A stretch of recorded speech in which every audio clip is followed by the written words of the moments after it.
Here's tonight's 9 at 9. Investigators are trying to figure out what happened after a U.S. military aircraft crashed in Afghanistan. A spokesperson for U.S. forces in Afghanistan says there are no indications that the crash was caused by enemy fire. Here at home, last fall, just as his capital murder trial was to begin, Rudy Smith pleaded guilty to a reduced charge of murder. Smith was sentenced to life in prison today for the murder of Ruben Sanchez. That's not enough, according to Sanchez's father, who testified today. I would like to see him get the high card, the death penalty. As the world mourns the tragic death of NBA legend Kobe Bryant, his daughter, and 7 others, federal investigators are trying to figure out what went wrong.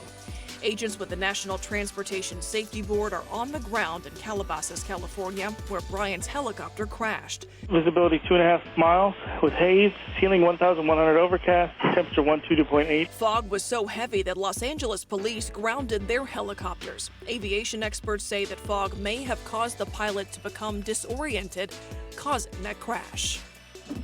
12 bullet holes, 2 men injured, and the suspects nowhere to be found. It's how San Antonio police described the scene of a shooting at the Autumn Brook Apartments on West Avenue last night.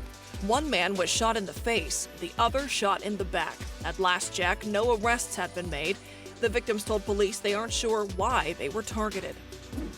In Iran, a passenger plane makes an unbelievable landing, sliding off the runway and onto a highway.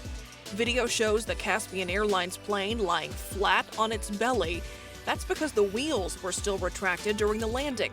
All 135 passengers made it off that plane safely without any injuries. Senators are facing growing pressure to summon former National Security Advisor John Bolton to testify at the impeachment trial of President Donald Trump.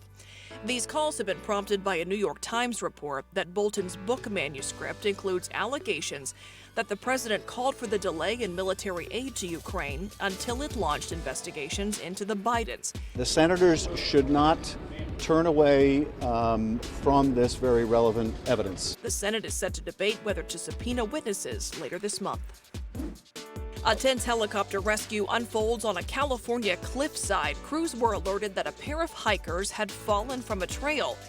They arrived to find a woman clinging to cliffside tree roots. As rescuers were lowered in, the woman fell further.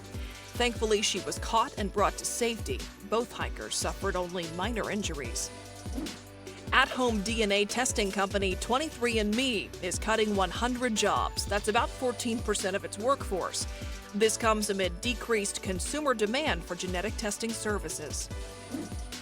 The Florida Everglades has substantially fewer snakes right now, thanks to what's known as the Python Bowl. That's an annual effort to curb the species' impact on native wildlife.